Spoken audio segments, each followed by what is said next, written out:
Diciembre es el mes donde las tensiones sociales vuelven a ponerse sobre la mesa, donde el debate sobre los subsidios sociales se calienta. De eso vamos a hablar con Daniel Menéndez, Barrios de Pie. Lo presentamos así.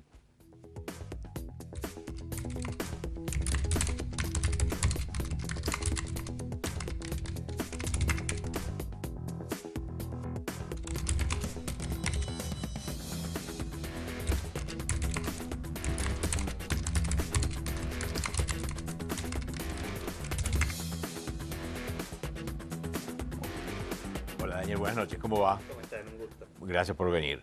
Recién veíamos una frase que dijiste hace poco respecto de que en el conurbano bonaerense vive el 25% de los argentinos, pero está la mitad de los pobres de la Argentina.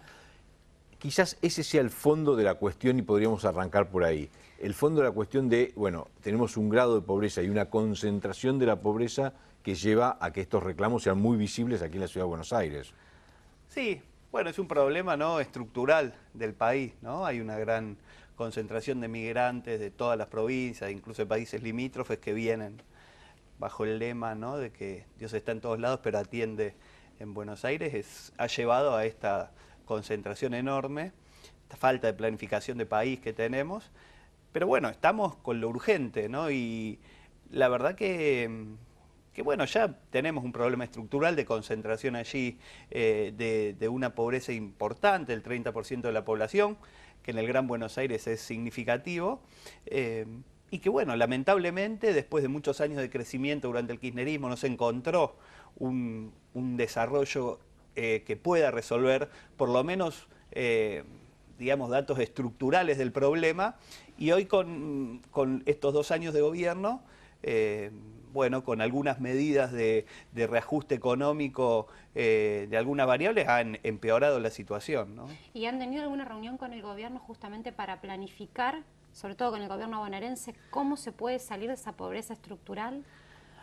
Bueno, hay discusiones, ¿no? Hay discusiones más de fondo y hay discusiones más coyunturales, ¿no? En lo coyuntural, nosotros vemos que hay una serie de medidas que son complejas respecto del problema de la pobreza, ¿no? Cuando uno ve, quizás en 2 dimensiones, el problema que tiene de déficit fiscal estructural el Estado y las dificultades de la estructura económica para generar inversiones, uno ve que si se ataca ese problema sin atender que hay un 30% de pobres, puede ser hasta difícil la gobernabilidad en una serie de medidas, ¿no? Y nosotros vemos que ese es el camino que se ha tomado. Ya transcurrido en las elecciones, nosotros apreciamos que las reformas que se han propuesto son complejas, ¿no? Tanto, digamos, que es discutible, pero avanzar sobre una serie de derechos como si fuera el único problema, ¿no?, de la Argentina, la llegada de inversiones sobre la base de la baja a partir de una serie de derechos que tienen los trabajadores, el costo laboral,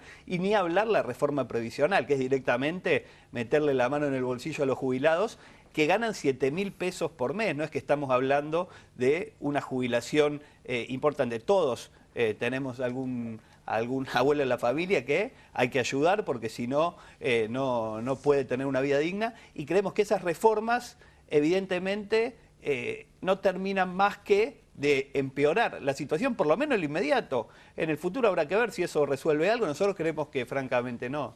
Bueno, vos decías, es la tensión entre la gobernabilidad por un lado, la situación social en realidad y la gobernabilidad que eso implica, y el déficit fiscal por el otro. El gobierno privilegió en esa medida el déficit fiscal. Sí, yo creo que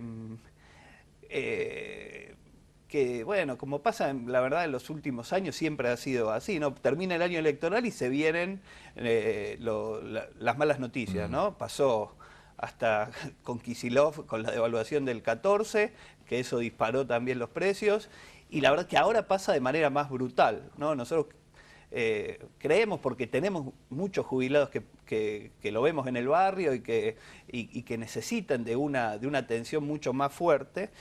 Y la verdad que hay una enorme hipocresía, porque cuando se avanza y se señala la reparación histórica como una meta a cumplir, y luego uno ve que la reparación histórica queda como un lema y en lo concreto se toquetea la cifra de movilidad jubilatoria para ahorrarse unos pesos en relación con el déficit fiscal, creemos que hay que pensarlo de otra forma, porque en este país lamentablemente los que están más indefensos son los que tienen menos posibilidades de justamente, ¿no?, de poder patalear para que esas ecuaciones económicas que muchas veces los funcionarios toman para achicar el déficit no los termine perjudicando. Vos planteabas recién la crítica a la reforma previsional, como decías, pero también a la laboral. Los movimientos sociales vienen criticando la reforma laboral que propone el gobierno, que cerró con prácticamente toda la CGT, pero que hay sectores disidentes. De hecho, ustedes están acompañando esa protesta.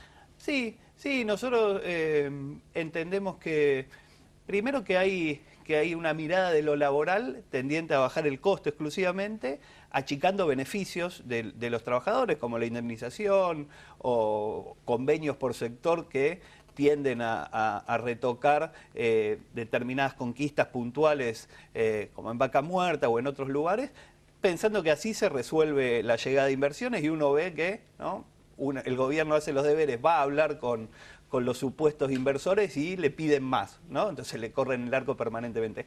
Hay que pensar otro esquema de desarrollo. Nosotros creemos y estamos muy de acuerdo con lo que le ha planteado Francisco cuando hizo hace algunos días, semanas, el encuentro con sindicalistas de todo el mundo, donde planteó la necesidad de que los sindicatos no miren exclusivamente a sus afiliados, sino que también puedan mirar la situación de los sectores excluidos, aquellos que no tienen en muchos casos posibilidad de una organización gremial. Si bien los movimientos sociales somos una expresión, es indudable que requiere de aquellos que hoy tienen la interlocución con el gobierno en relación desde la representación de la clase obrera, una mirada más integral, y en ese sentido hay poco y nada en relación con la posibilidad de generar empleo, con la posibilidad de pensar ya desde el trabajo, la posibilidad de salir de la pobreza, más allá de los eslogan, ¿no? Porque vos me podrás decir, pero es lo que dicen muchos funcionarios, pero bueno, el problema es cuáles son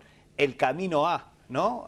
Cuáles son las medidas concretas que uno establece para poder mejorar la situación social.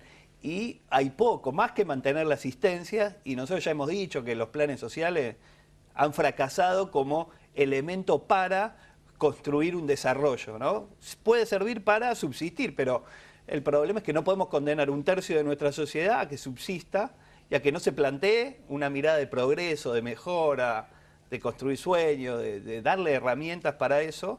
Y la verdad que no hay mercado laboral, no hay un pensamiento de país que pueda integrar a todos esos vecinos y vecinas. Comenzó diciembre, y diciembre es el mes en que toda esta discusión se instala en la calle.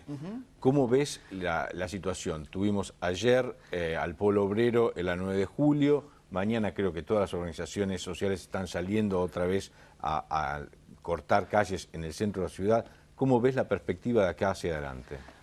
Y es complicado porque la verdad que las reformas han sido en un sentido complicado justamente para el bolsillo de los trabajadores, y es natural que haya reclamos cuando, un ejemplo, el bono de fin de año que el Estado proveía, ¿no?, a distintos trabajadores estatales, jubilados, beneficiarios de la asignación universal por hijo, se le otorgó a prácticamente más de 10 millones de personas el año pasado, entre los jubilados, los beneficiarios de la asignación universal por hijo y los distintos beneficiarios de programas sociales. Este año solo se le va a otorgar a 500.000 de personas, solo aquellos que perciben un programa de empleo. Ahora se le deja casi 6 millones de jubilados, más 3 millones de beneficiarios de la asignación universal por hijo.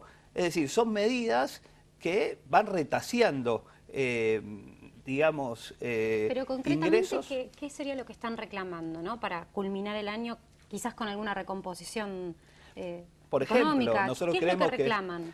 Nosotros creemos que el no otorgarle el bono a los jubilados y a los beneficiarios de la asignación universal por hijo es algo que no entra en la racionalidad o la sensibilidad. O sea, ¿no? lo primero sería volver al bono, a los 10 millones de bonos del año pasado. Eso es un dato inmediato. Después, por supuesto, el fin de año se canaliza toda una serie de malestar que nosotros creemos que el gobierno no ha ayudado con las medidas que ha tomado. Nosotros, por ejemplo, estuvimos todo el año señalando el problema de la emergencia alimentaria. El gobierno promueve una serie de reformas y en la agenda no incorpora la pata social. Es lo que yo te decía, vos tenés dos niveles, del problema estructural de la Argentina, del déficit y de cómo resolverlo, y el problema social. Y el gobierno mira cómo avanzar en un esquema de ajuste como si este país no tuviera un 30% de pobreza. Nosotros creemos que por lo menos a esa discusión le falta una parte, y nosotros creemos que hay que instalar el problema de la emergencia alimentaria. Nosotros terminamos un relevamiento en estos días que nos da que la malnutrición, es decir, los chicos que están por una dieta asentada en hidrato de carbono y no en proteínas, están con sobrepeso, están malnutridos. Pasó de 43% los chicos que viven en barrio humilde a 48%. Sí, o sea, los chicos malnutridos pasaron de 45 a 48, pero esencialmente basado en obesidad, por lo que vos decís, por una dieta más de harina que de carne. Porque los alimentos están caros, entonces en los barrios, ¿qué es lo que pasa? No es que hay hambre en un sector acotado, pero en casi la mitad de los chicos lo que hay es un cambio de dieta para comer alimentos de menor calidad. Entonces, no se come carne, no se toma leche y se va al mate cocido y se va al guiso, que son alimentos que son más baratos, que generan una saciedad, pero que no tienen proteínas, porque los alimentos están caros. Entonces, ese es un problema estructural. Es tan estructural como el problema del déficit fiscal en la Argentina, o como el problema de que cierre la economía. Ahora, el problema es que cierre la economía y que también tiene que cerrar una sociedad mínima, medianamente inclusiva. O sea, una ley de emergencia alimentaria sería necesaria. Nosotros estamos planteando bajo ese lema, el 13 vamos a realizar una concentración en el Congreso y realizar una manifestación detrás de ese objetivo, que lo hemos hecho a lo largo de todo el año. Casi juntamos 1 millón de firmas para que se pueda tratar. Hemos presentado el proyecto, tiene el acompañamiento de una cantidad de bloques, pero bueno, el gobierno no lo quiere avanzar en discutir porque no quiere destinar allí fondos, y vamos a estar también cuando se trate en diputados la reforma previsional, que creemos que también, así como proponemos una ley de emergencia alimentaria, creemos que también hay que realizarle modificaciones y que no alcanza con lo que han señalado los gobernadores respecto del cambio en la fórmula. Claro, porque no solamente afecta a los jubilados la modificación de la cláusula de ajuste, sino también a la UH, digamos, a todos los planes sociales los afecta de manera directa. Pero con que afecta a los jubilados es una situación que es de enorme gravedad, digamos, de enorme gravedad. La verdad que no ha habido la reacción suficiente de distintos sectores con el impacto que va a tener. La verdad que en nuestro país uno mira el presupuesto y para buscar reducir el déficit se le manotea a los jubilados que ganan 7.000 pesos. Es casi tan miserable como lo que hicieron a principio de año, que era sacarle 20 pesos a cada jubilado. O sea, siempre han mirado y han intentado en marzo, no han podido, y ahora vuelven a intentarlo sobre fin de año, y todo indica que la ley va a salir, lo cual es una muy mala noticia para la perspectiva del país, para la perspectiva de cómo se van a resolver los problemas estructurales. Sin embargo, digamos, las organizaciones sociales han recibido decenas de miles de millones de pesos de canalizaciones por la emergencia social. Eso no alcanzó. Sí, la gente, digamos, ¿no? Los trabajadores han recibido el salario social. Nosotros creemos que eso es un dato positivo, digamos, ¿no? Que el Estado piense junto a organizaciones comunitarias, organizaciones sociales, cómo resolver a aquellos que no tienen laburo. Propusimos armar un registro de trabajadores de la economía popular, propusimos ver cómo mejoramos la productividad de esos emprendimientos, y el gobierno tiene una mirada de cuando la situación está complicada, resolver con algún subsidio, pero no trabajar integralmente, o por lo menos con el suficiente esfuerzo que hay que hacer para ver cómo se puede integrar a todos esos trabajadores, ¿no?